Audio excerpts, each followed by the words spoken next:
Bonjour à toutes et à tous. Bienvenue à ces webinaires sur les effets des activités industrielles liées aux filières de la naturalité sur les milieux aquatiques. Moi, je suis Sarah Botti, responsable Europe du pôle Innovalliance. Ici avec moi, j'ai ma collègue Ghislaine Da Silva, responsable innovation sous l'axe éco-production, éco-performance. Euh, Aujourd'hui, on va parler ensemble des méthodes d'évaluation avancées avec plusieurs intervenants et aussi avec des leviers d'action et notamment avec des opportunités de financement qui sont proposées par l'Europe et notamment son appel à projet qui va bientôt sortir, mais sur lesquels, pour une fois, on connaît les thématiques à l'avance et donc on peut se préparer d'ores et déjà. Est-ce que vous voyez bien mon écran? Si les intervenants me voient, bon voilà, parfait. Oui, Donc alors, avant de commencer, quelques petites règles de bonne conduite. Sachez que ce webinaire est enregistré. Les micros et les caméras des participants sont désactivés d'office, mais vous pouvez utiliser les conversations pour poser vos questions aux intervenants tout au long des webinaires. On répondra à ces questions à la fin. Et sachez que tous les participants recevront les supports des, des présentations, pardon, ainsi que les liens vers les replays. Et je vous invite à ne pas oublier de répondre à notre questionnaire de satisfaction à la fin de cet événement parce que ça nous aide à nous améliorer dans nos prochains événements.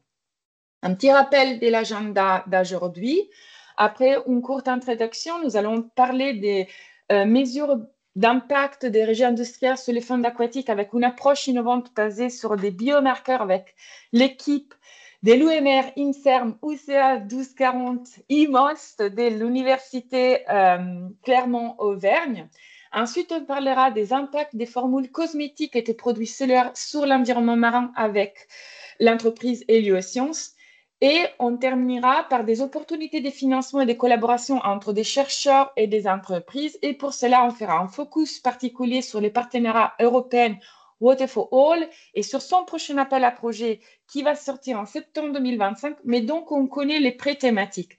Et donc, pour cela, en fait, on parlera de ça avec le PCN d'Horizon Europe Cluster 6 Bio-environnement et l'ANR. Ensuite, on va clôturer avec la session des questions-réponses. Donc, quelques petits mots tout d'abord sur les pôles Innovalliance qui organise cet événement aujourd'hui. Nous sommes les pôles du végétal et de la naturalité. Nous sommes un réseau de 350 adhérents avec un système bien plus large. Notre activité principale est basée dans le sud-est de la France avec plusieurs régions qui soutiennent notre intervention. Mais voilà, nous avons des adhérents aussi au-delà de ces territoires.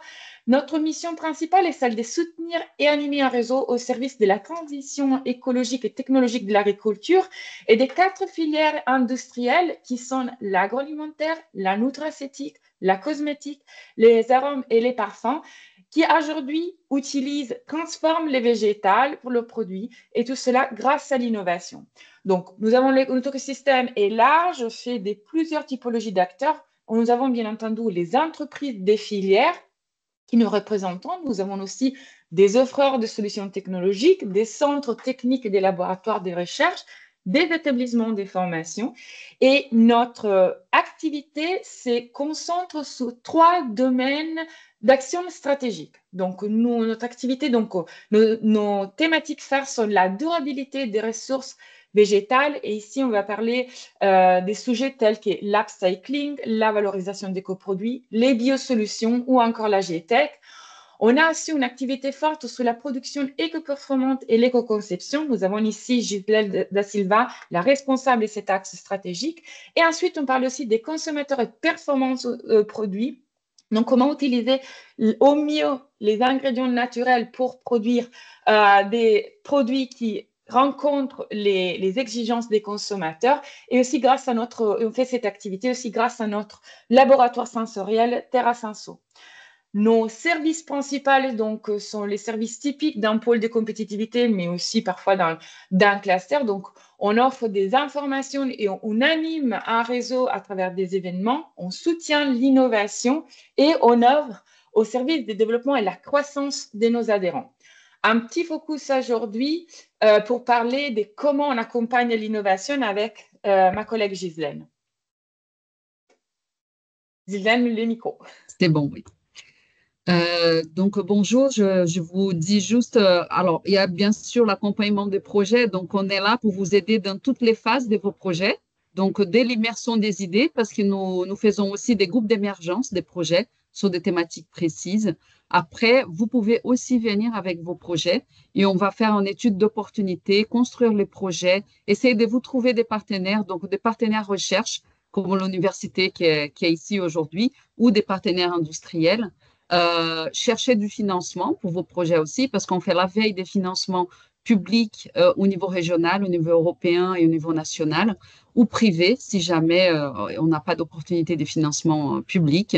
Et après, on a un système de labellisation des projets aussi, donc où vous passez dans une commission d'experts. Vous fléchez les experts qui ne sont pas en concurrence avec vos activités et votre projet. Et du coup, on va solliciter 3 ou 4 experts pour venir expertiser vos projets et vous donner des conseils. Hein. Le but, c'est vraiment de vous donner des conseils pour améliorer votre projet et les dossiers des financements. Et après, à valoriser, donc à communiquer effectivement sur votre projet et les différentes opportunités. Et évaluer aussi les marchés, parce qu'on a l'expertise des différents marchés, comme a cité Sarah, cosmétiques, agroalimentaire, arômes, parfums, nutraceutiques. Donc, on peut vraiment vous aider avec des éléments de marché sous vos différents projets. Merci Ghislaine. Enfin, un petit clin d'œil à nos partenaires qu'on remercie aujourd'hui de nous avoir appuyés dans l'organisation et dans la communication de ces webinaires. Il s'agit du cluster éco-entreprise, du pôle de compétitivité Aquavalley et aussi du PCN d'Horizon Europe Bio-Environnement. Pour ma part, j'ai terminé. Je laisse la parole à l'équipe de l'Université Clermont-Auvergne pour présenter leur approche innovante. Machid, je vous laisse partager votre écran. Merci beaucoup. Est-ce que c'est OK? Parfait. Bonjour à toutes, bonjour à tous. Donc, moi et Xavier Bourrin, mon partenaire, nous allons vous présenter notre problématique sur, pardon, sur la biosurveillance et en fait une aventure qu'on vit maintenant depuis à peu près 2 ans.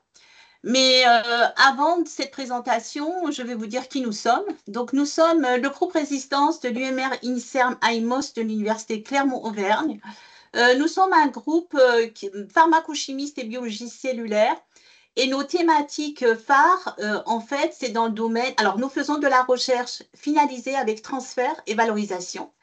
Et notre thématique phare, c'est dans le domaine de la pharmacomodulation par la conception, design des traceurs fluorescents qui ciblent avec des ciblages particuliers et également en ingénierie cellulaire sur le développement des cultures cellulaires en 2 dimensions, également en microtissus 3 dimensions. Et en fait, ce ciblage, l'utilisation en fait entre la chimie et la biologie est appliquée dans les domaines de la biotechnologie, de la santé et de l'environnement. Donc, et puis là, aujourd'hui, je vais vous développer plutôt la partie que nous développons à peu près depuis 2 ans sur la thématique de bioessais et de biomarqueurs. Là, le focus sur cette thématique-là. Donc, qu'est-ce qu'on fait donc, par la partie ingénierie cellulaire, donc les modèles que je vous ai montrés, on développe des différents types de modèles de tissus, microtissus. Donc, je ne vous ai pas présenté les domaines, les modèles 3D, mais également ces sondes fluorescentes par le développement des traceurs. Alors, nous avons actuellement 2 qui sont brevetés, le traceur Lightspot et Guardian, et qui nous permettent de développer ce type de biomarqueurs. Alors, le profil que je vous montre ici, les cellules en fluorescence, ce sont nos traceurs qui ciblent une protéine particulière que je vais vous présenter tout de suite et qui est applicable dans le domaine de santé et environnement. Alors, ce biomarqueur, alors peut-être vous avez entendu déjà parler, c'est le biomarqueur MXR-PGP. C'est une protéine, je vous présenterai tout de suite là sur la dia suivante. C'est une protéine très ubiquitaire qui est exprimée partout, de bactéries à l'homme, sur les cellules cancéreuses. Et en fait, c'est une protéine de défense. Et le profil que je vous montre ici, c'est dans le cadre d'un projet qu'on va vous présenter avec mon partenaire Xavier, intitulé Sentinelle Act et qui est financé par l'Office français de biodiversité suite à une réponse à un appel à projet. Et en fait, c'est pour vous montrer aussi ces traceurs que nous développons, qui sont plus récentes, qui sont adaptables à tout sur différents types de modèles qu'on développe actuellement dans notre groupe de recherche, autant sur des cellules monocouches et également sur des daphnies, sur des petites crevettes qu'on appelle ça des gamarres, et également nos microtissus et des cultures cellulaires. Donc, alors, ce qui est extrêmement important pour ces traceurs qu'on développe, on est les seuls à les avoir au monde, on est les seuls concepteurs. Ces traceurs ne sont pas espèces dépendants. Ça, c'est extrêmement important. Vous voyez, c'est comme des... Alors, cette protéine, normalement, je vais sur la dia suivante. Pardon. Oui, c'est ça. Cette protéine, normalement, est ubiquitaire, mais ces traceurs-là qu'on développe, c'est comme c'est pas des anticorps, ce sont des molécules chimiques, mais qui pénètrent dans une cellule ou une masse cellulaire, mais qui ne sont pas espèces dépendants. Et c'est toute la force de notre outil innovant. Alors, pour vous présenter ce projet, on va donner l'exemple du projet Sentinelle Act, comme je vous ai dit. Alors, Xavier, je te laisse parler. C'est toi qui prends le relais. On ne t'entend pas, ton micro. En effet, c'est mieux avec le micro. Oui, donc, il s'est monté un consortium entre l'Université Clermont-Auvergne, l'Agence de l'eau Loire-Bretagne et l'Agence de l'eau Adour-Garonne pour répondre à un appel à projet sur le développement de batteries de bioessais pour justement évaluer les effets des micropolluants sur les milieux aquatiques. Donc c'est un projet qui va se conduire sur 3 ans. Avec des cibles particulières, donc au niveau des sources de pollution, donc soit la vue suivante. J'ai pas la main, voilà. Donc on a choisi des bassins types en visant donc des activités, je vais dire, anthropiques bien répandues au niveau du territoire national, donc de l'agriculture, élevage et culture, des zones aussi d'urbanisation, donc ce sont les 5 bassins versants avec 3 sites, amont, aval et aval éloigné, sur lesquels on étudie justement les bioessais au niveau des eaux de surface et des sédiments. À côté de ça, on a une vingtaine de stations qui font partie des réseaux de surveillance des agences de l'eau qui sont suivis annuellement, sur lesquels on a beaucoup d'antériorité en termes de connaissance des pressions et du niveau de dégradation. Ça, c'est pour les analyses sur les bioessais. En parallèle, on a développé donc un biomarqueur, essentiellement sur les crustacés. Ici, on avait envisagé des bivalves, mais on s'est orienté plutôt sur des crustacés. Il est prévu aussi sur des globules rouges de truites. En parallèle de tout ça, on fait des mesures de bioaccumulation des micropolluants sur les fameuses crevettes, sur des gamarres encagées et sur les chairs de poisson. Donc on a tout un panel, on a la chimie d'un côté, la bioaccumulation de l'autre et au final aussi des indicateurs sur l'hydrobiologie en se basant sur des invertébrés aquatiques et sur des poissons. Voilà, on a un panel complet dans lequel les bioanalyses sont un peu centrales, qui font le relais entre la chimie d'un côté, qui est souvent partielle, puisqu'on n'arrive pas à analyser toutes les substances et on ne les connaît pas toutes. On connaît encore moins les métabolites et les effets cocktails. De l'autre côté, on a le résultat final sur l'hydrobiologie. Et donc, on va essayer de voir quelles sont justement les indications précoces par ces bioessais, ces biomarqueurs qui nous permettraient de voir les effets délétères de la chimie. Voilà le schéma un peu global. Et on passe donc à une liste de bioanalyse. Je repasse la main à Machine, puisque ça, c'est son domaine d'excellence, si je puis dire, sur le développement de ces différents modes d'action sur différents modèles. Alors, merci Xavier. Alors, je vous présente notre choix, parce qu'on avait le choix, vous savez, il y avait un cahier des charges au niveau des différents bioessais appliqués que l'OFE nous avait présenté. Nous avons fait le choix d'utiliser de différents types des modèles au niveau des différents niveaux trophiques. Donc, nous avons le modèle Lantido, Donc, on regarde la croissance, la levure sur lesquelles, donc on regarde la croissance, numération des levures, mais également cette protéine de résistance que je vous en ai parlé, MXR-PGP, que je vous présenterai tout à l'heure. Alors, également, nous avons une collaboration avec Biomae sur ces petites crevettes-là pour l'accumulation. Alors, nous, on a développé là-dessus notre test MXR-PGP avec nos traceurs fluorescents. Vous voyez ici la photo. Et également, Biomae qui nous donne ces résultats au niveau de la bioaccumulation des polluants. Et également, au niveau de la chaîne trophique 4, donc nous avons utilisé des lignées cellulaires de branchies de truite et 2 lignées cellulaires humaines. Donc, ce sont des lignées de cancer du sein, mais qui contiennent aussi un gène rapporteur pour l'évaluation des perturbateurs endocriniens. Donc, d'une manière classique, et on a développé des tests de toxicité, donc métabolisme cellulaire, la prolifération, numération, donc MXR, PGP, notre biomarqueur phare, également la génotoxicité, donc cassure d'ADN. Donc, on a en tout à peu près 12 modes d'action et 7 modèles d'études. Ça, ce sont les bioessais. Les biomarqueurs, nous avons développé justement sur ces petites crevettes, ce sont des gammas autochtones, donc on va les chercher. Et puis, on a développé le test MXR-PGP et également les globules rouges de truite. Comme vous pouvez constater ici, c'est la PGP des globules rouges de truite et qu'on fait une prise de sang chez les poissons et on peut dire si l'eau est contaminée ou pas. Donc voilà, ça fait partie des modèles que nous avons développés. Alors bien évidemment, en collaboration avec mon équipe que je vous présenterai tout à l'heure. Donc, je continue. Alors, tu veux prendre juste, tu dis 2 mots et moi, je vais rapidement, comment dire, Xavier, ou tu veux que je continue? C'est comme tu veux. Les stations. Ton micro, là, laisse ton micro. Non, mais autant que tu gardes la main sur ces 2 sites. Alors, je vous donne un exemple d'application. Donc, c'est tous les tests. Regardez, juste pour vous, parce qu'on vous a donné plusieurs exemples. Hein. C'est juste pour vous donner un exemple. Alors là, nous sommes le cœur de ce sujet, des stations de surveillance de l'agence de l'eau, mais à proximité des sites industriels. Et voilà la réponse.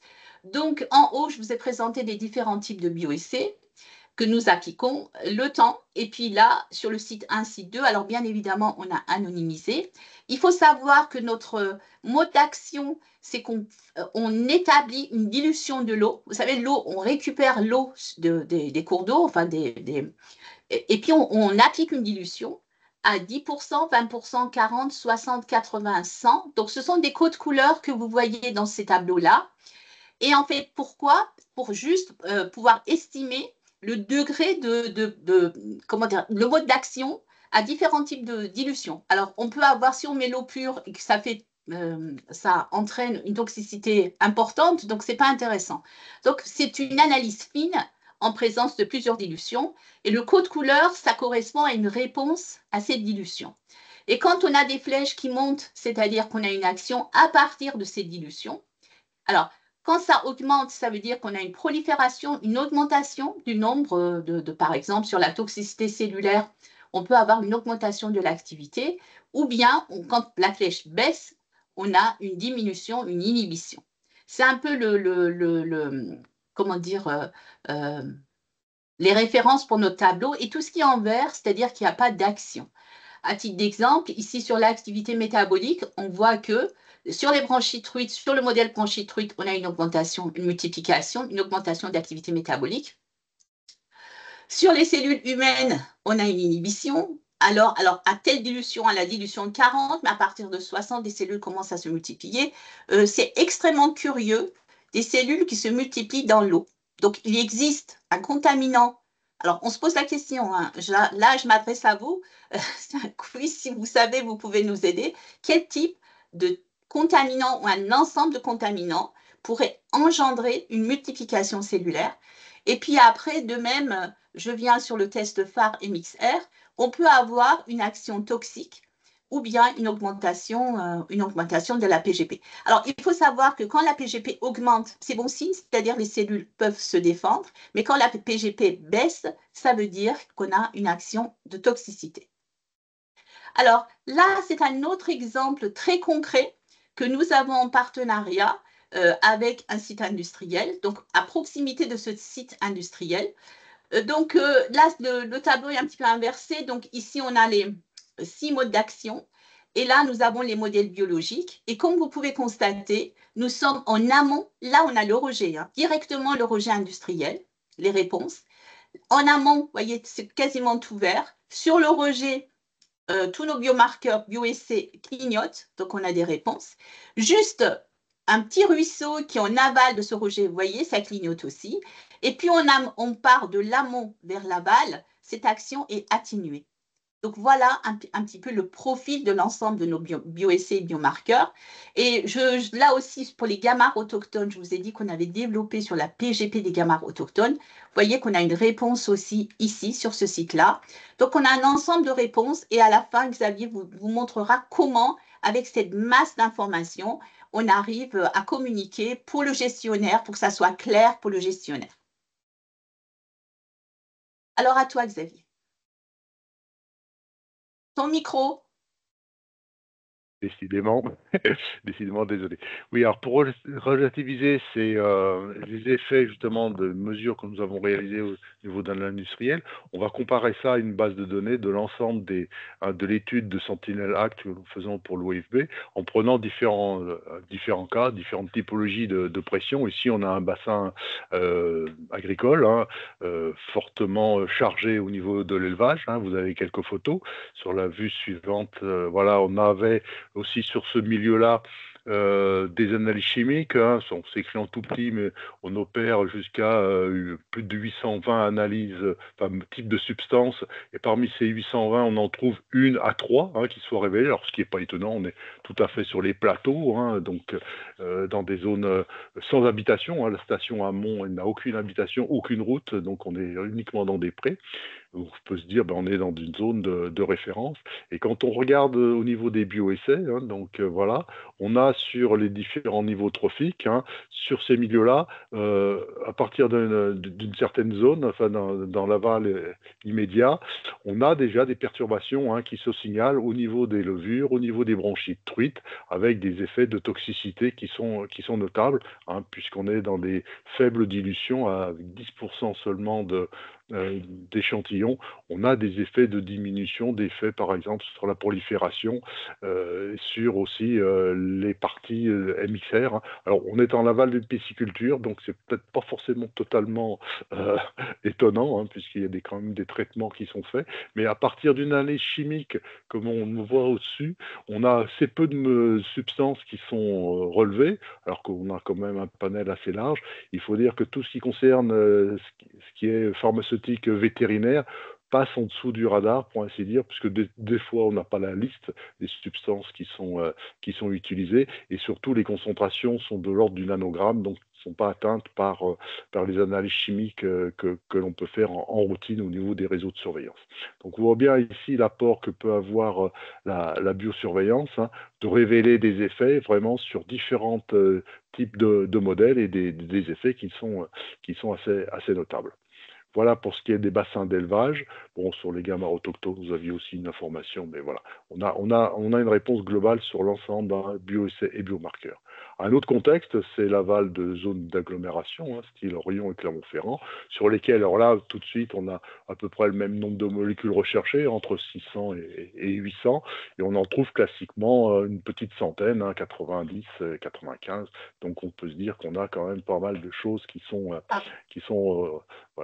présentes dans le milieu. Et c'est vrai qu'on a moins de réponses au niveau du premier niveau trophique que par rapport à la situation précédente, puisque c'est ouvert, si bien de l'amont vers aval. Par contre, sur les niveaux trophiques 3 et 4, aussi bien bronchides truites que cellules humaines, on a des effets qui sont notables d'induction ou de diminution, d'inhibition sur ces proliférations, ou également au niveau de la protéine de défense, MXR, PGP. Voilà, la PGP, on a donc une induction qui est très forte. Ça, c'était les zones urbaines. Sur les zones de grande culture aussi, on a été rechercher l'effet des pesticides, évidemment. Et là-dessus, on n'a pas été déçus du tout, puisque vous avez les mêmes signaux qui sont apparus avec deux lettres qui apparaissent en NI, c'est non interprétable. Tout simplement, les cultures cellulaires n'ont pas supporté le test aux dilutions auxquelles on les a soumises. Donc seulement avec 10%, il y a eu des mortalités et on ne peut pas justement évaluer les effets puisque le support n'a pas supporté en fin de compte le cocktail de substances qui était présente à ce moment-là. Voilà.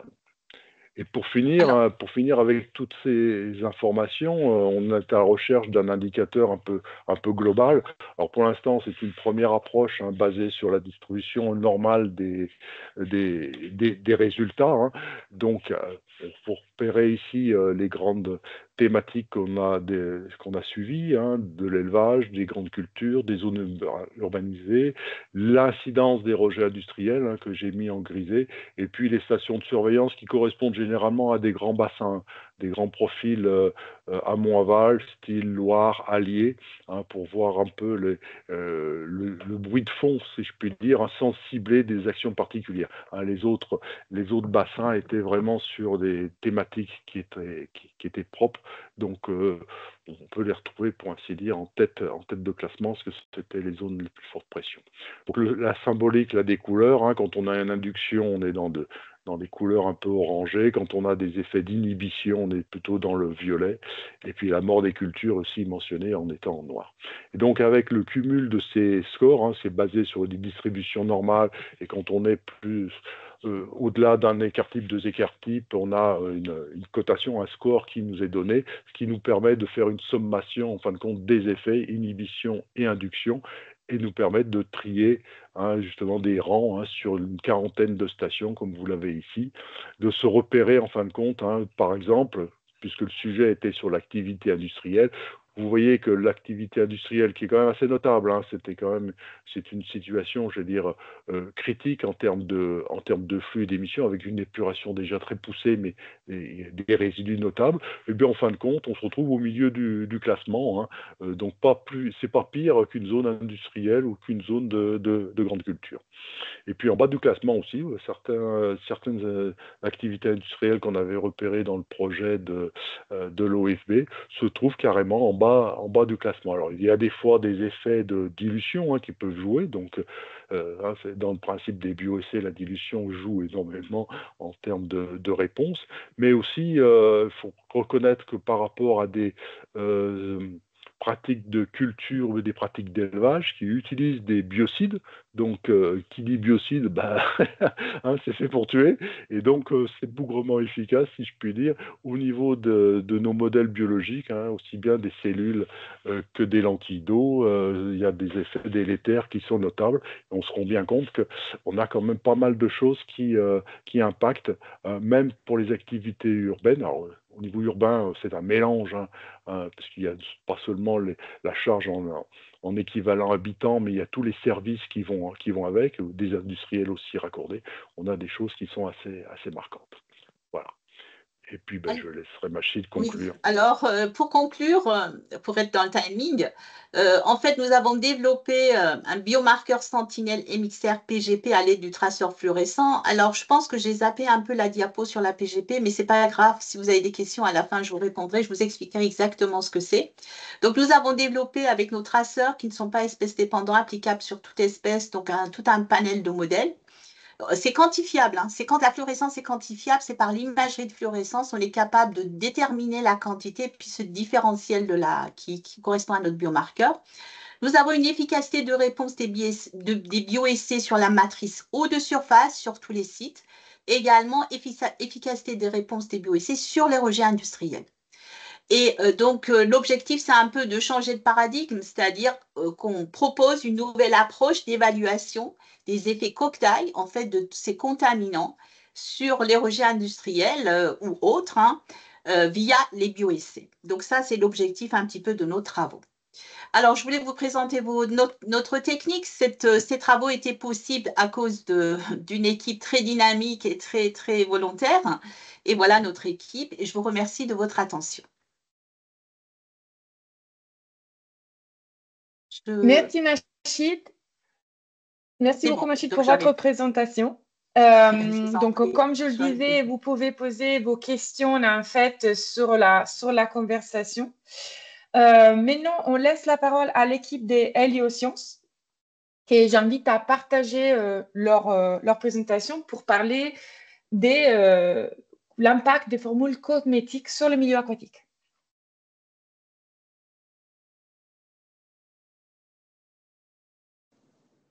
Bonjour à tous. Alors, je ne sais pas si vous voyez mon écran. On voit un grand écran noir pour l'instant avec, je pense, les dossiers. On est en train de corriger ça. Pas de souci.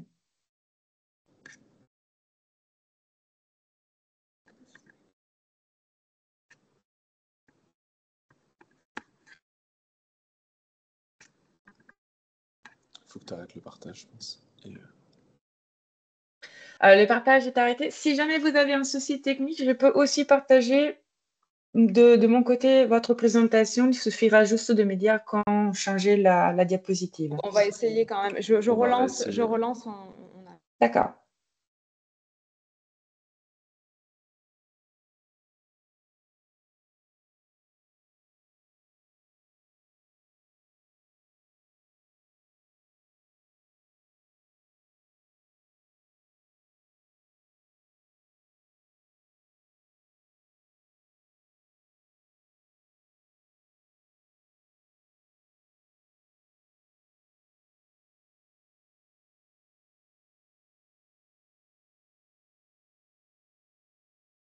Est-ce que l'équipe de Héliosciences est là?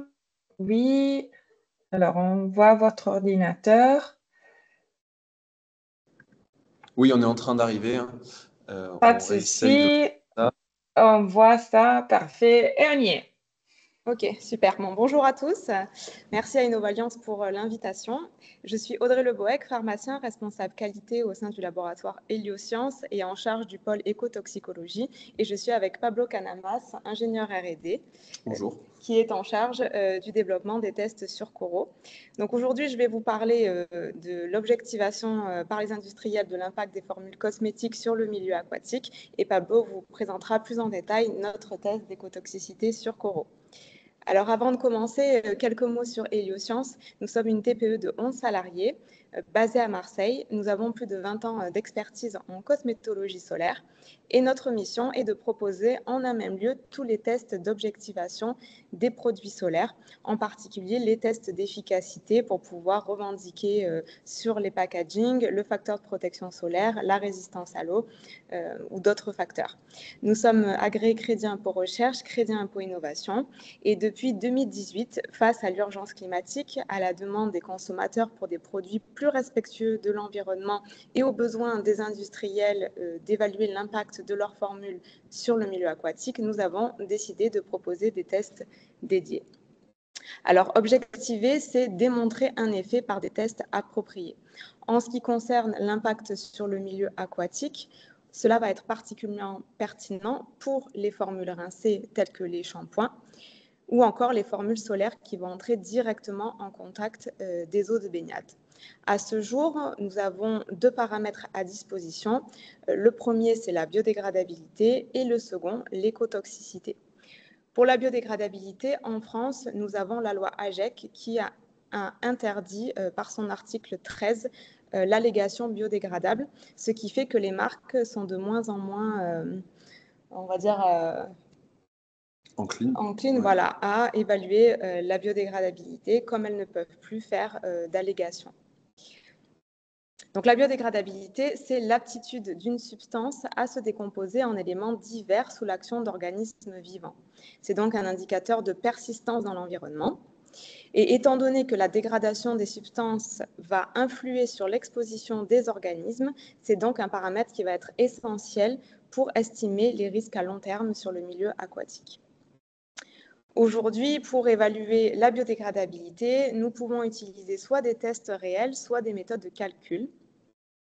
Pour les tests réels, on va avoir les tests de biodégradabilité facile qui sont décrits dans les lignes directrices de l'OCDE 301.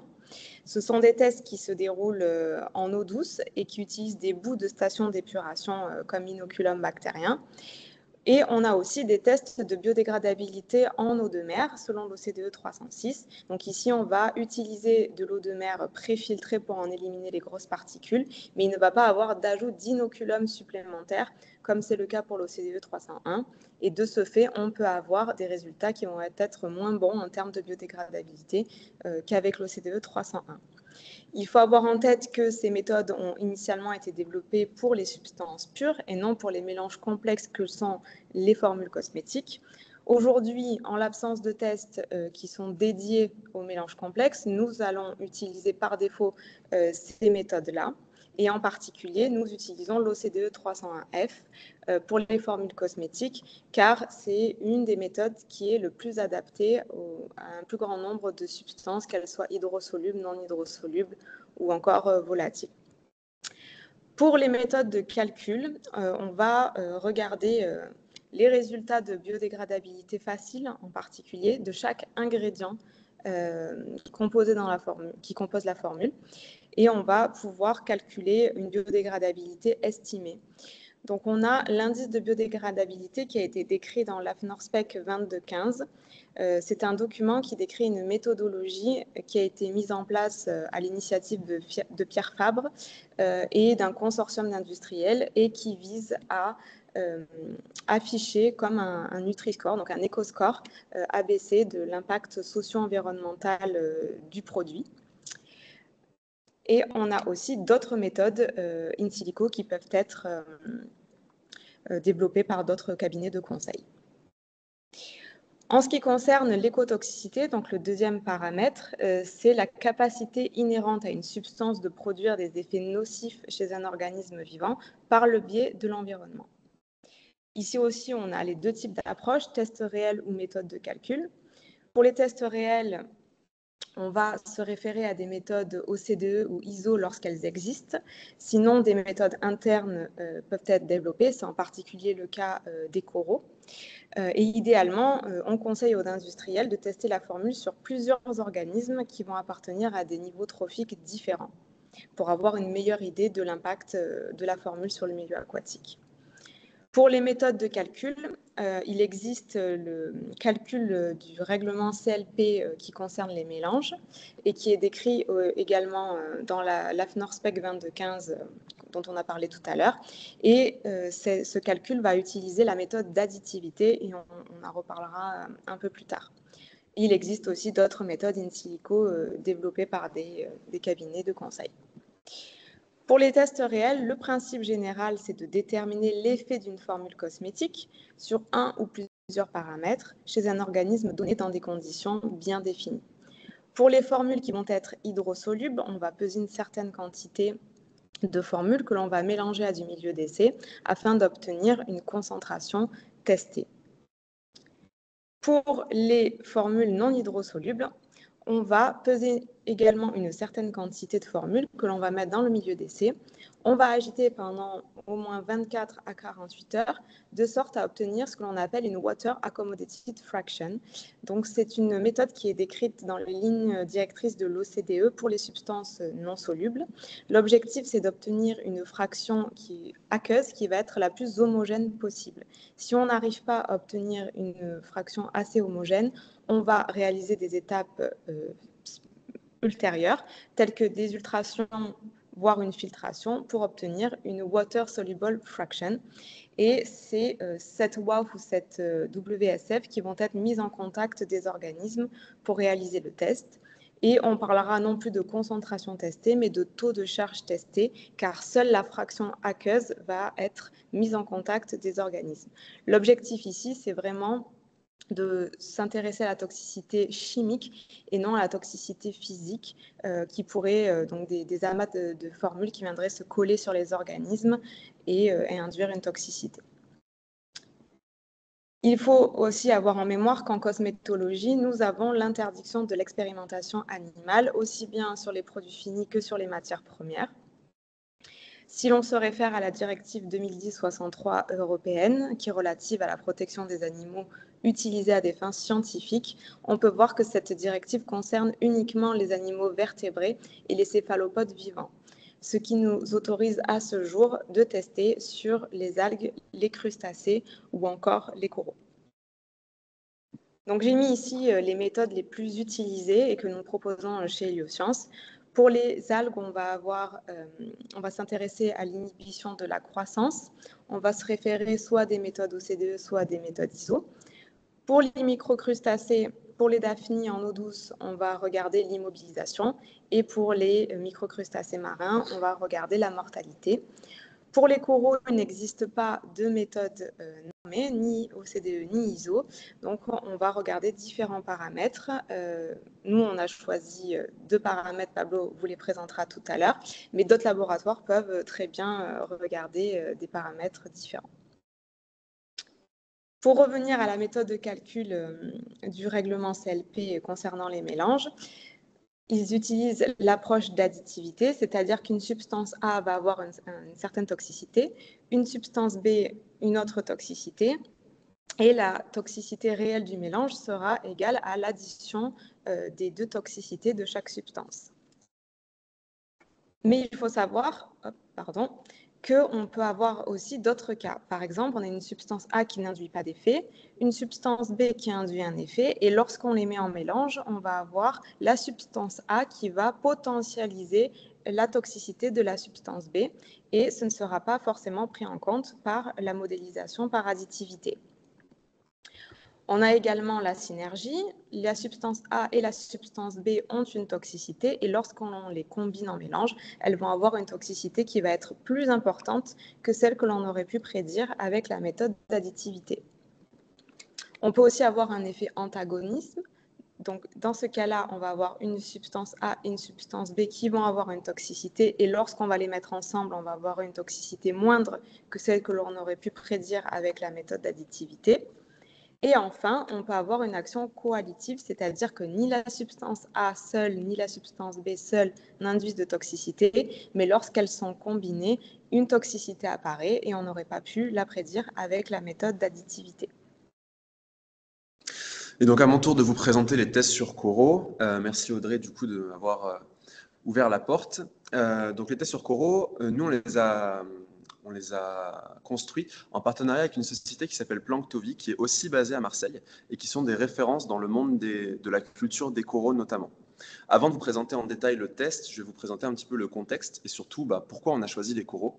Alors certes, ils sont beaucoup pointés du doigt par les consommateurs eux-mêmes, qui n'y connaissent pas toujours beaucoup, mais il y a une vraie raison scientifique, c'est que ce sont des piliers des écosystèmes marins. En fait, ils sont à la base de la chaîne alimentaire dans les barrières de corail. Et qui dit barrière de corail dit barrière, dit structure. En fait, les coraux vont être vraiment les animaux qui vont être le socle physique, donc vraiment les piliers au sens premier du terme, de la biodiversité qui va se développer sur le récif. Et donc cette structure, quand elle est endommagée, quand les coraux sont en mauvaise santé, qui sont exposés à une toxicité, qu'elle soit humaine ou naturelle, vont blanchir et parfois mourir. Et cette structure, du coup, va être endommagée. Et quand cette structure s'endommage, en fait, toute la biodiversité qui en découle, qui est au-dessus, va s'écrouler elle aussi, parfois de manière irrémédiable et catastrophique. Il faut savoir aussi que cette structure, elle protège justement aussi les vagues. Elle va ralentir les vagues, elle protège les côtes, et donc elle va limiter l'érosion des côtes. Donc, étudier les coraux, c'est aussi un moyen de sauvegarder le plus possible les côtes dans les endroits tropicaux où ils sont présents. Je finirai en disant que les coraux sont des marqueurs importants de biodiversité parce que ça reste des animaux sensibles. Donc, c'est les premiers qui pâtissent de potentielles toxicités en conditions réelles, d'où l'intérêt de regarder la toxicité sur ces animaux très sensibles qui sont donc des marqueurs. Nous, on a proposé une approche nouvelle. On n'a pas voulu tout refaire non plus, on s'est inspiré des tests qui existaient déjà. Il faut savoir que les tests qui existent déjà se fondent beaucoup sur le suivi du blanchissement d'une bouture. Donc, le blanchissement, c'est un paramètre qui est universellement reconnu dans le domaine du test sur coraux. Donc, c'est quelque chose qu'on a voulu garder. Toutefois, la plupart des tests qui existaient jusqu'à ce jour étudiaient la mortalité des coraux. Autrement dit, on prenait une dizaine de boutures, on les exposait à une WAF, comme le disait Audrey, donc Water Accommodated Fraction, et ensuite on regardait quel pourcentage des boutures survivaient. Donc c'était un test un petit peu barbare. On a essayé de trouver du coup une manière un peu plus douce, nous, de suivre la toxicité. Et donc, on s'est intéressé à un paramètre très sensible et finalement simple à mesurer, qui est le taux de croissance. Ce qu'on fait, c'est qu'on va peser de manière extrêmement précise, vraiment très précise, avec une balance plus haut degré de précision qu'on est nous en cosmétique, pour avoir du coup le suivi de la masse du corail dans le temps et voir comment est-ce que la prise de masse se fait. Est-ce qu'elle se fait au même taux que nos témoins ou est-ce qu'elle se fait plus lentement? Et si elle se fait plus lentement, évidemment, c'est lié à une potentielle toxicité, donc une inhibition de la croissance. Ce test nous permet d'être plus éthique parce qu'en fait, on va pouvoir voir la toxicité avant même le blanchissement et évidemment avant la mort d'une bouture. Donc si jamais on a une toxicité un peu forte qui commence à s'installer, qui nous donne tous les signes que le corail est en train de mourir, on peut stopper le test, dire au client qui nous a fait la demande on a dû arrêter les mesures, mais surtout sauver les boutures. Parce que le blanchissement est un phénomène réversible quand il est fait, quand les coraux sont sauvés à temps, entre guillemets, et qui sont remis dans des bonnes conditions de culture. Ça, c'est une des expertises de notre laboratoire partenaire. Donc, tout ceci pour dire que nous avons proposé des tests plus éthiques où on ne tue pas les boutures. Et ça, c'est vraiment fondamental. C'est le premier de nos deux piliers de notre test. Et le deuxième, c'est qu'en fait, on a réussi à mettre au point une méthode qui nous permet de suivre la toxicité à long terme sur les coraux. On appelle ça une toxicité chronique. La plupart du temps, les tests faisaient des toxicités sur 3 ou 4 jours. Nous, on fait sur 2 semaines, voire 3 semaines, selon les demandes des clients. Alors, tout ceci s'inscrit dans un contexte réglementaire dont vous avez sûrement conscience, qui s'appelle le sunscreen ban. Depuis quelques années, depuis 2019 je crois, il y a de nombreux territoires qui interdisent des produits qui contiennent certains filtres UV suite à des articles scientifiques qui ont été un peu des lanceurs d'alerte sur les filtres UV. Il y a notamment Hawaï, Key West ou le plus restrictif Palaos, où tous les filtres UV sont interdits sauf le zinc et le titane. Alors il faut savoir que ce sont des interdictions qui sont plus préventives. En fait, ce sont des territoires qui attendent plus de données, plus d'informations pour être sûr qu'il y a un impact réel ou non réel sur les coraux. Donc, l'idée est de limiter l'impact des formules en attendant d'avoir plus d'informations. Aujourd'hui, ce que nous, Français, avons sur nos crèmes solaires sont souvent des logos qui fleurissent avec écrit Reef Safe, Ocean Friendly, toute une pléthore d'allégations qui ne sont pas toujours fondées. Pourquoi? Parce qu'en fait, ce sont des allégations autodéclarées. Comme le disait ma collègue Audrey, il n'y a pas de normes en fait, autour de ces tests. Et donc, chaque marque peut faire un petit peu ce qu'elle entend selon ses propres protocoles internes. Donc, aujourd'hui, il y a des règlements qui sont sortis pour lutter contre les allégations dites globalisantes. Une allégation globalisante, c'est une allégation qui, en fait, en promet trop aux consommateurs. Quand on dit ocean friendly, il est clair que la formule ne va pas être bénéfique pour l'océan entier. C'est juste un exemple que je cite. Et du coup, ces autorités vont encourager vraiment à déjà premièrement tester, parce qu'il faut savoir que toutes les allégations ne se fondent pas sur des tests. Et il est important justement pour voir les effets cocktails de tester sur les formules finies. Donc c'est pour éviter justement ce genre de comportements qui peuvent un petit peu déborder et faire des fausses promesses aux consommateurs. Et donc, les allégations encouragées aujourd'hui sont des allégations factuelles qui n'en disent pas plus que ce qu'elles ont testé.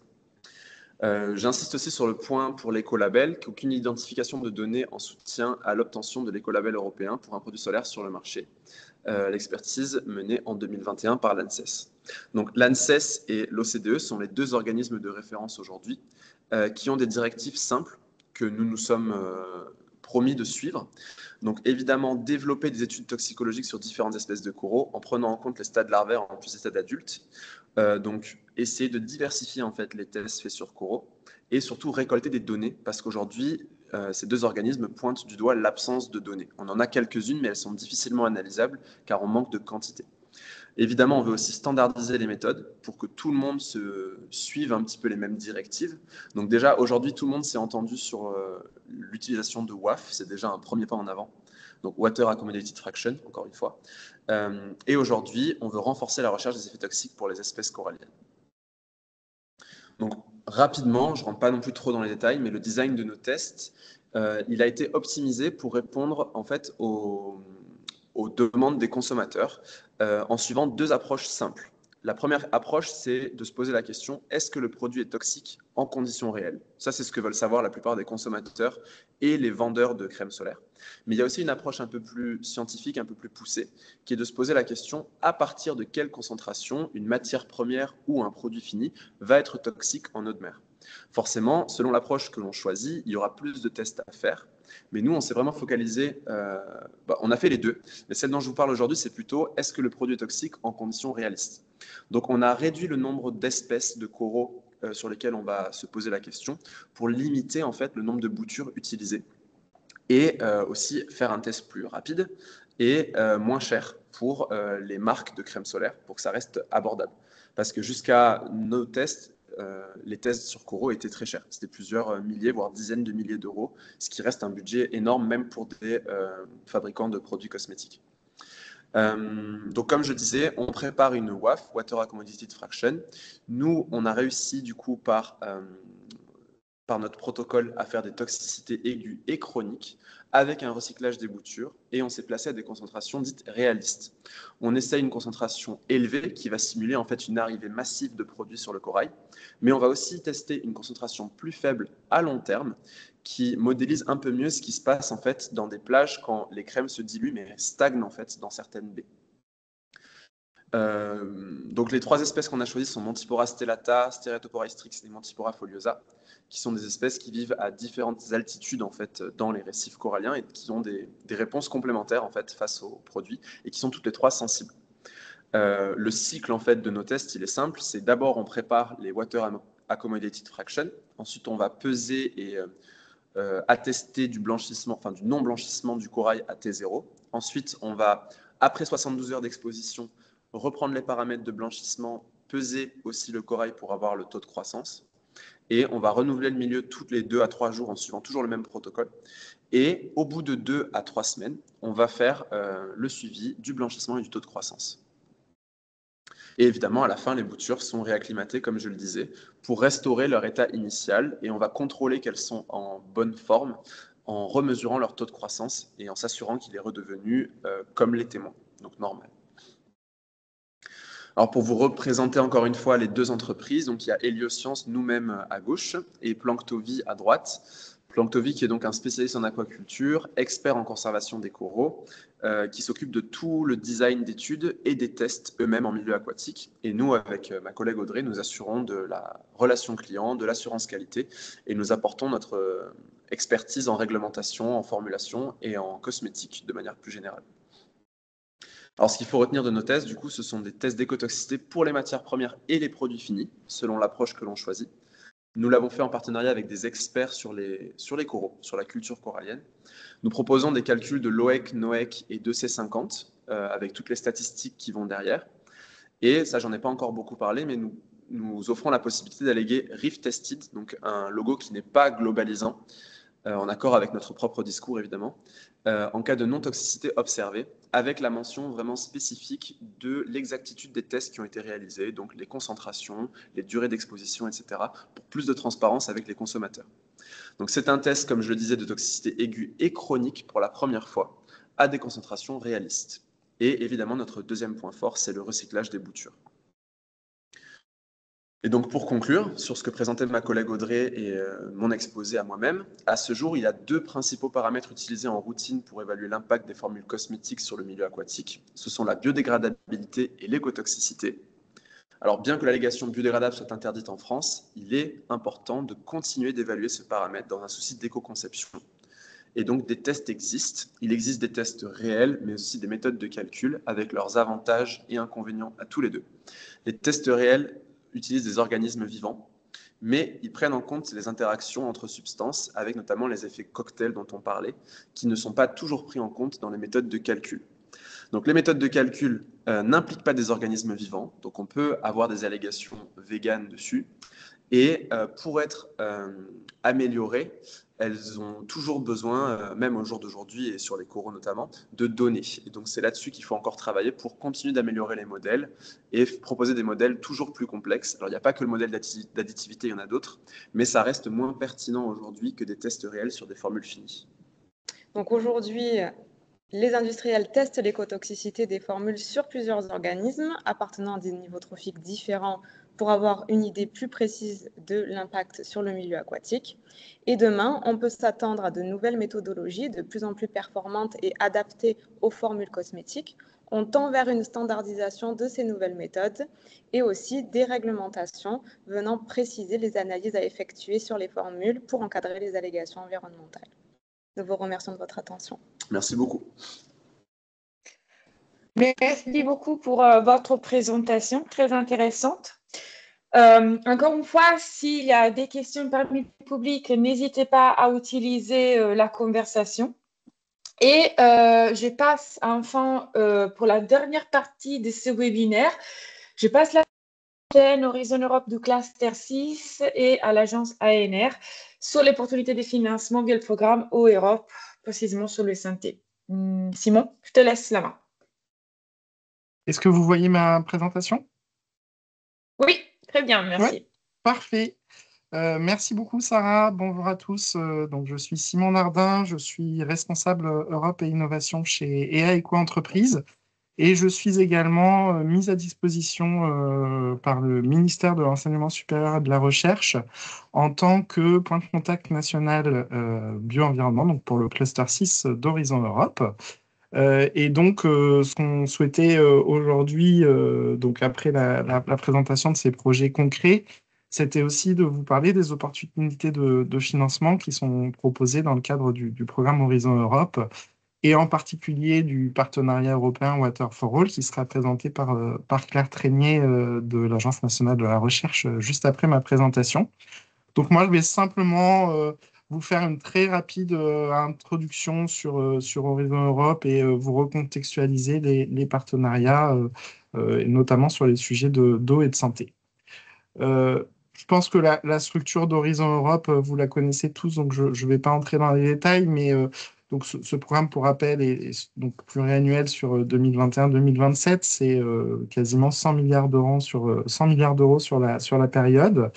Et donc, Horizon Europe est divisé en trois grands piliers, et on va en particulier aujourd'hui parler donc, du pilier 2 et du cluster 6, alimentation, bioéconomie, ressources naturelles, agriculture et environnement. Vous voyez que le champ est extrêmement vaste.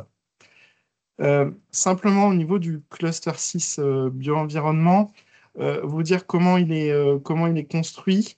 En fait, vous avez des programmes de travail annuels qui sont définis et qui sont issus de différents sujets, donc notamment des consultations que peut mettre en place la Commission européenne ou les États membres, hein. Les impacts des projets également directement qui vont venir influencer la programmation européenne et les différentes planifications stratégiques qui sont mises en place par l'Union européenne sur les différentes périodes.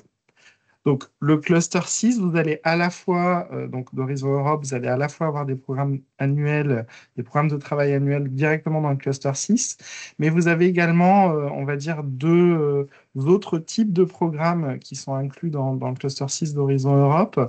Vous avez les missions, notamment en ce qui nous concerne, donc les missions Sol Sain et la mission Océan et Eau, qui vont également donc publier des programmes de travail annuels, et les fameux partenariats. On va parler aujourd'hui du partenariat Water for All, qui sont également financés en partie par Horizon Europe, et qui vont également lancer des appels à projets, notamment celui que va vous présenter Claire Trénier juste après.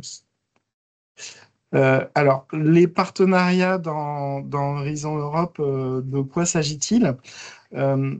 En fait, ils visent vraiment à rassembler les différents acteurs et la communauté autour d'une vision commune sur un sujet en particulier pour répondre aux grands défis qui sont posés par l'Europe, notamment le Green Deal que vous connaissez tous, dont vous avez entendu parler.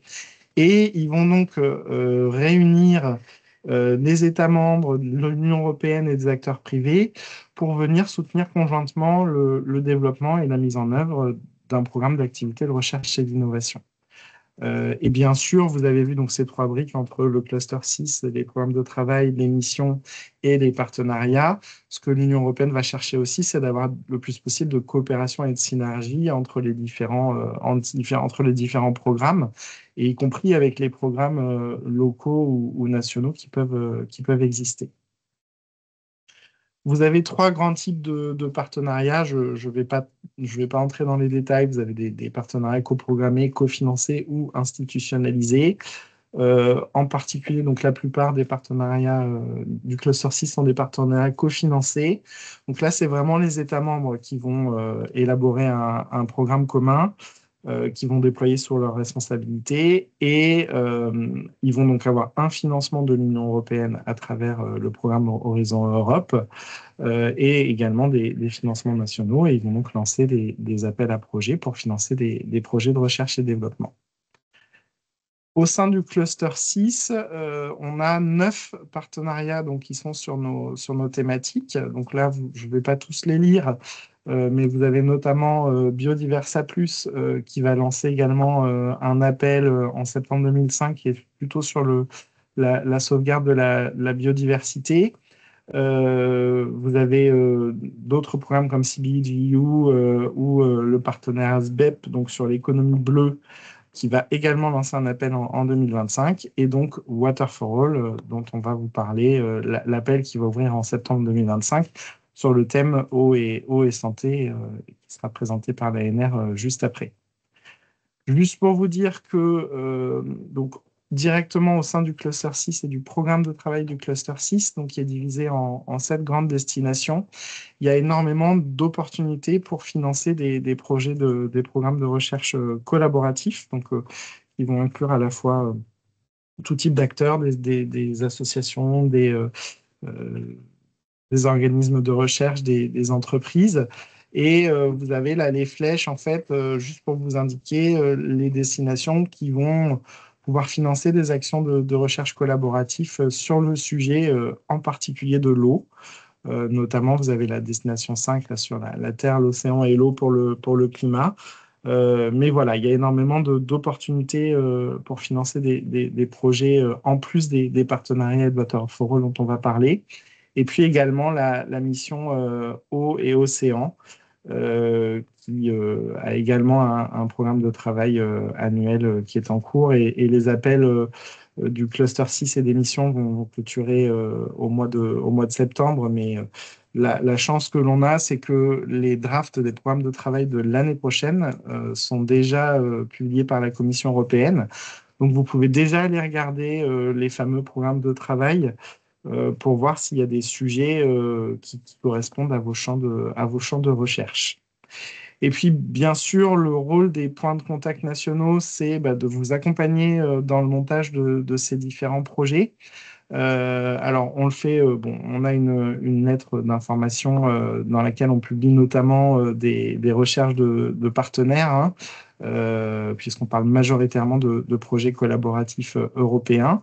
Donc voilà, l'idée c'est, n'hésitez pas si vous êtes en recherche de partenaires pour monter des projets, que ce soit sur le cluster 6, les missions ou les partenariats. Et puis donc notre rôle c'est vraiment de vous conseiller, de vous accompagner dans le montage des projets. Donc là vous avez toutes les ressources utiles, mais les présentations vous seront fournies. Et puis toute l'équipe donc du PCN Bio-Environnement, on est 5 personnes, hein, avec Maxime Dooms, qui est notre coordinateur au ministère de l'Enseignement supérieur et de la Recherche.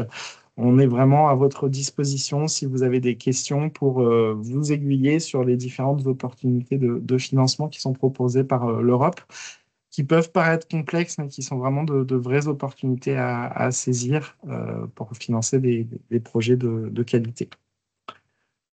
Voilà de mon côté. Je vais donc passer la parole à Claire Trénier, qui va nous en dire un peu plus sur l'appel à projet du coup 2025 de Water for All. Merci Simon. Claire, tout le monde, est-ce que vous voyez bien la présentation? Ah, c'est parfait, je vous remercie. Parfait. N'hésitez pas à me dire quand changer de diapositive. Donc, bonjour à tous. Donc, moi, Claire Trinier, je suis chargée de projet scientifique à l'ANR. Donc, je participe à la fois à la coordination du programme européen Water for All et je suis point de contact pour l'ANR pour tous les appels à projets. Diapo suivante. Donc, pour faire vite, ça ne change pas pour l'instant.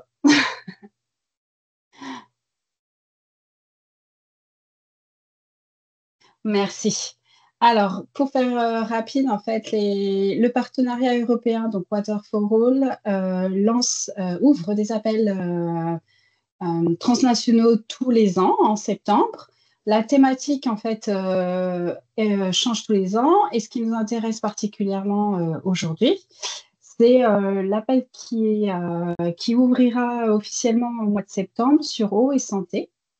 Et je vous ai souligné qu'il y aura encore au moins 2 autres appels à projets en 2026 et 2027, dont nous annoncerons les thèmes début 2026 et peut-être un appel de démonstration. Les informations sur les appels sont disponibles sur le site de Water for All. Là, je vous ai mis le lien pour celui de 2025. Diapo suivante, s'il vous plaît. Peut-être qu'il y a un petit décalage, n'hésitez pas à me le dire parce que la connexion, elle est un peu lente.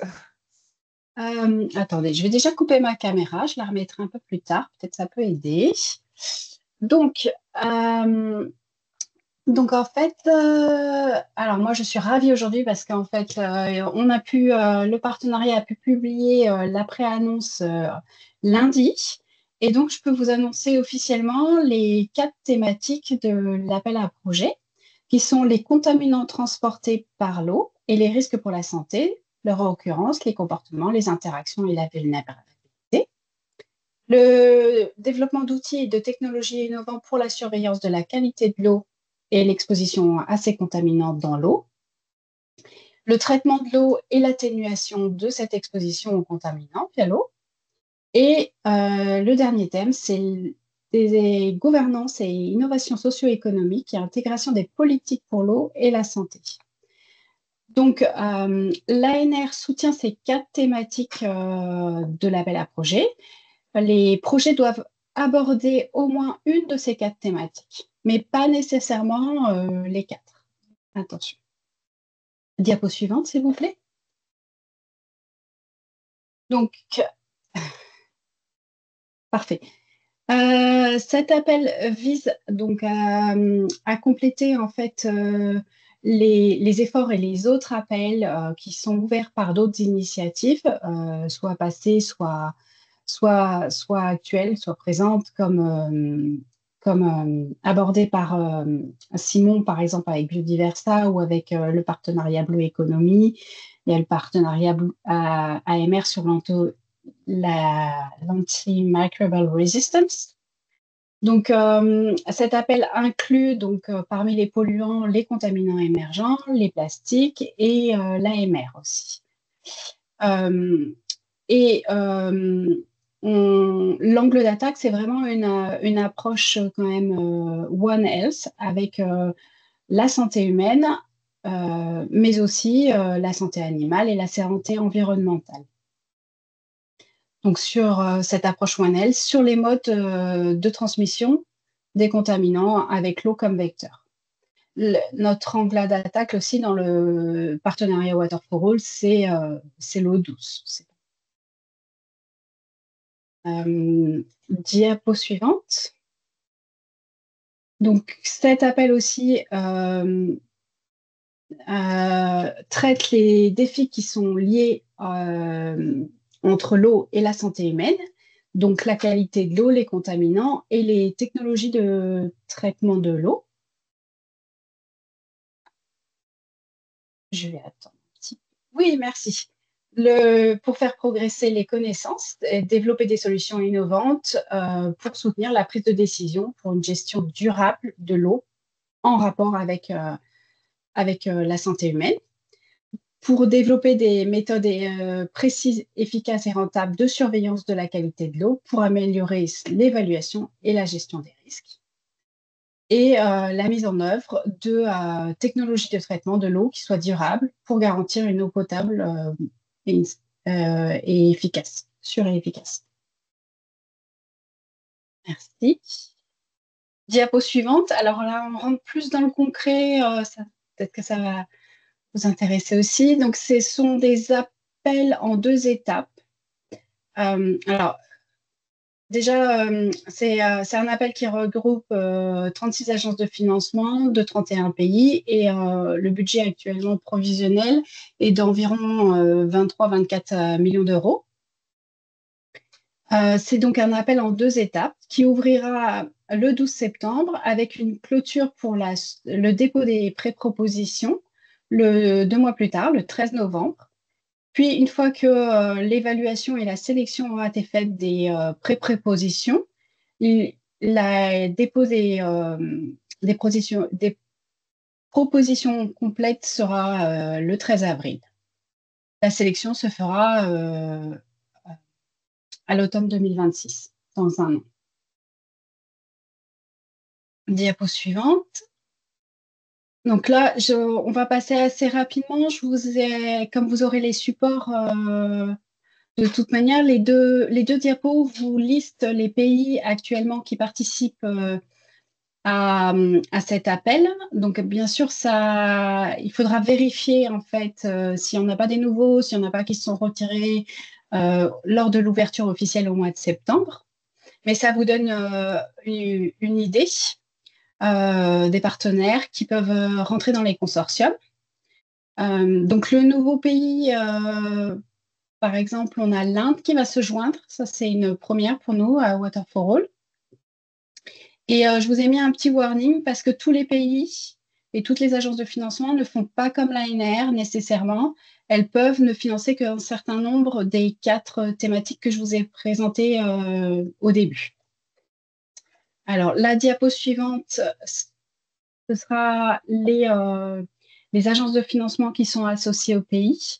Donc, je ne reprendrai pas, mais surtout, c'est des informations qu'il faut vérifier lors de l'ouverture de l'appel à projet. Alors, diapo suivante. Donc, cet appel présente 2 modalités. Donc, il y a une modalité de montage de consortium européen, on va dire classique, qu'on appelle les Joint Transnational Call. Et il y a une modalité aussi à destination des jeunes scientifiques, des jeunes chercheurs, donc qui ont soutenu leur thèse depuis moins de 10 ans. Et ces jeunes scientifiques peuvent déposer, soit classiquement, ce qu'on appelle un projet Joint Transnational Call, soit un Early Career Researcher, donc qui est spécialement pour eux. Et l'objectif, c'est de soutenir en fait la coordination de projets européens par de jeunes scientifiques. Concrètement, ça ne change pas grand-chose, c'est-à-dire que le processus d'évaluation est identique, le processus de composition des consortiums aussi, c'est les mêmes règles. C'est juste que ça permet de les identifier et de promouvoir en fait les coordinations de jeunes chercheurs. Diapo suivante. Donc là, c'est les étapes comme je vous ai présenté avant. Donc l'appel ouvrira le 12 septembre. Une clôture pour dépôt des prépositions au 13 novembre. Donc les pré-prépositions, c'est un dossier d'environ de 7 pages. Et après, les pré-propositions qui sont invitées doivent déposer des propositions complètes, donc de 16 pages, le 13 avril en 2026. Les projets financés sont des projets de 36 mois qui démarreront fin 2026, plutôt premier trimestre 2027. Alors, les propositions, que ce soit en étape 1 ou en étape 2, doivent se conformer à des règles d'éligibilité généraux et aussi à des règles d'éligibilité nationaux. Diapo suivante, sur les critères d'éligibilité généraux.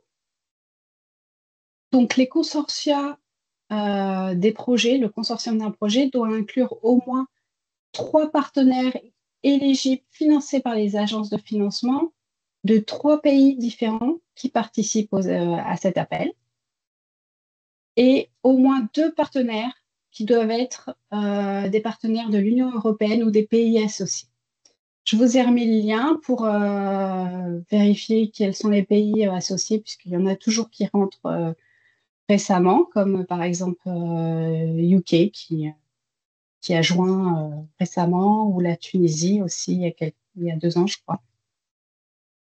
Vous pouvez aussi avoir des partenaires un partenaire sur fonds propres si vous avez des partenaires qui sont pas éligibles de pays qui ne participent pas à cet appel. Et les consortiums doivent avoir au maximum 7 partenaires. Un autre critère auquel il faudra faire attention en étape 1, que j'ai souligné ici parce qu'on a eu des problèmes, des projets qui sont tombés, c'est que l'objectif de ces projets européens, c'est aussi de se répartir la charge de travail et les tâches dans les projets de manière équilibrée. Et donc, qu'il n'y ait pas un partenaire qui ait plus de 50% des efforts en personnel. Tout ça, bien sûr, est détaillé dans l'appel à projet qui sera publié le 12 septembre. Diapo suivante.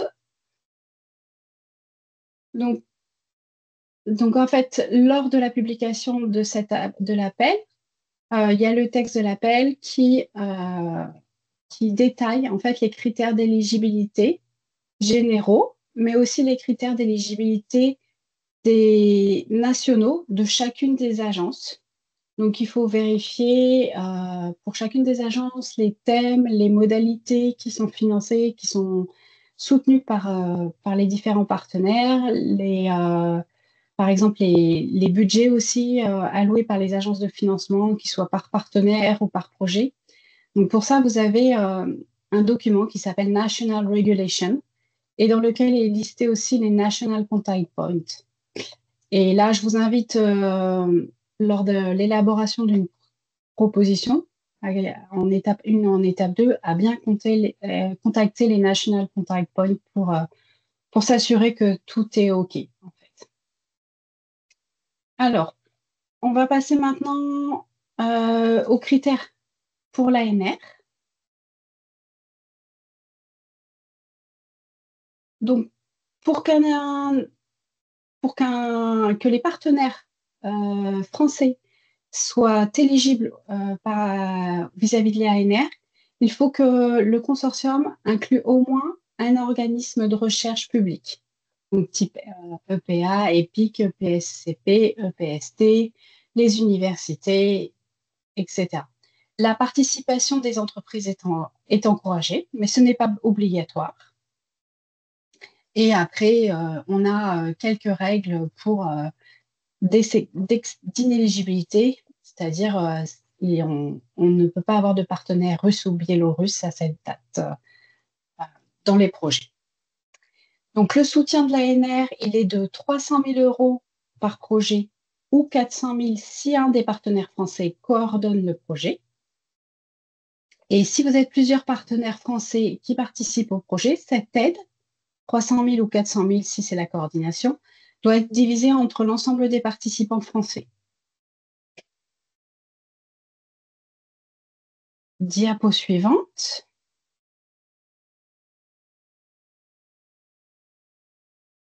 Alors, donc une des règles d'éligibilité aussi de l'ANR, c'est que la proposition du projet ne doit pas être semblable en tout ou en partie à une autre proposition qui est déposée dans un appel en cours à l'ANR. Donc, par exemple, ça ne peut pas être une même proposition que quelque chose qu'un projet qui serait déposé dans un autre partenariat, AMR Biodiversa ou Blue Economy. Enfin, donc lors de la publication en septembre, il y aura aussi un document qu'on appelle modalité de participation des partenaires sollicitant une aide ANR, qui reprendra plus en détail et surtout en français les modalités de participation pour l'ANR. Après, alors une autre information importante pour les participants, c'est que les critères et les modalités d'attribution de financement sont définis dans le règlement financier de l'ANR. C'est un document de référence lorsque vous demandez une aide à l'ANR. Cela définit les coûts admissibles, le taux de financement par l'ANR. Et si vous avez le moindre doute, moi, je suis point de contact national pour l'ANR. Et aussi, vous pouvez faire une déclaration auprès de l'ANR de vos activités afin de savoir le type de catégorie que vous auriez pour l'ANR en tant que bénéficiaire. Donc, si jamais vous avez le moindre doute, je vous invite à revenir vers moi, même d'ores et déjà, parce que je sais que cette catégorisation des bénéficiaires, c'est un processus qui peut être long.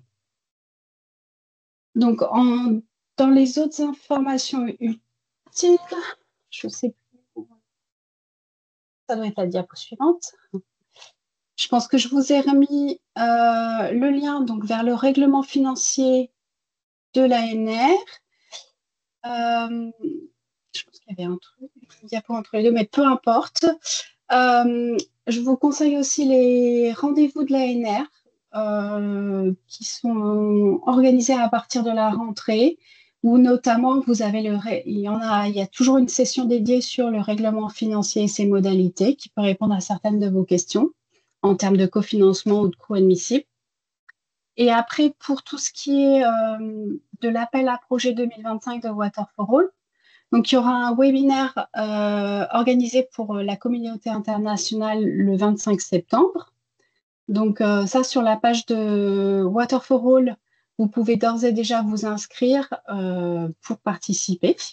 On vous présentera les thématiques de l'appel plus en détail le 25 septembre. Et après, avec Simon et donc avec le MESR, il y aura aussi un webinaire à destination de la communauté française qui sera organisé a priori le 26 septembre. Une autre information que vous trouverez sur le site de Water for All, je pense que je ne l'ai pas mis là. Donc, il y a la pré-annonce actuellement avec le thème. Plus tard, vous aurez les sous-thèmes, la confirmation des listes de pays participants, les national regulations. Et attention, il y a des mises à jour, je vous invite à être très vigilants. Les critères d'éligibilité, que ce soit généraux ou nationaux, donc pour chacune des agences. Il y a donc d'ores et déjà un lien vers le dépôt des pré-propositions, mais surtout, j'ai pas pu mettre dans les diapos là, mais il y a déjà un outil qu'on appelle Partnering Tool qui va être mis en ligne là incessamment sous peu et qui peut vous aider si vous êtes à la recherche de partenaires ou si vous souhaitez participer à des projets. Donc en fait, vous vous inscrivez et vous déclarez en fait vos expertises. Voilà. Et enfin, je pense que c'est à peu près tout. Oui, je vous ai remis les points de contact donc, du secrétariat de l'appel à projet qui est hébergé par nos collègues italiens à Mur. Et puis le point de contact pour l'ANR avec l'adresse générique. Et je pense que c'est tout. Je vous remercie beaucoup. Alors, merci beaucoup, Claire. Alors, je vais clôturer cette webinaire rapidement pour rappeler qu'étant Innovalliance et les autres pôles et classes sont à votre disposition pour vous accompagner sur le montage de d'appel à projet ou sur votre positionnement sur appel à projet. Certes, vous l'avez entendu, l'appel à projet Waterfall est à destination principalement par des organismes de recherche, mais la collaboration avec des entreprises est fortement encouragée.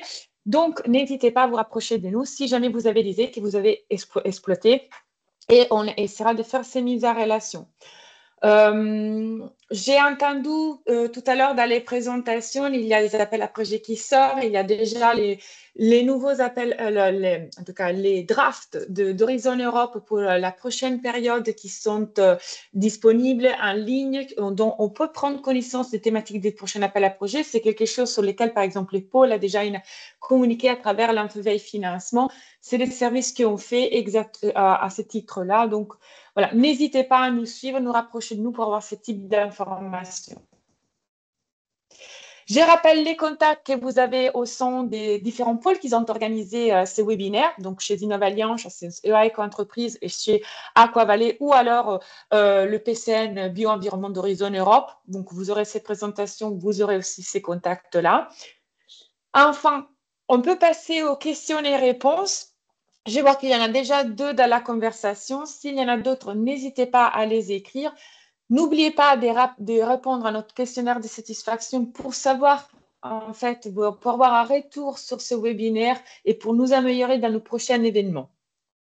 Donc, puisque les temps courent, je passe à la question de Yves Laquet. Donc, Yves du projet Iaconis nous dit « Notre start-up développe un nouveau traitement de l'eau utilisant la lumière et des dispositifs opto-électromagnétiques qui génèrent des effets bactériostatistiques d'osmose, j'imagine, et des modifications des paramètres psychochimiques de l'eau. Nous serions très intéressés à échanger avec Machid et Xavier sur nos projets respectifs. 3 questions rapides.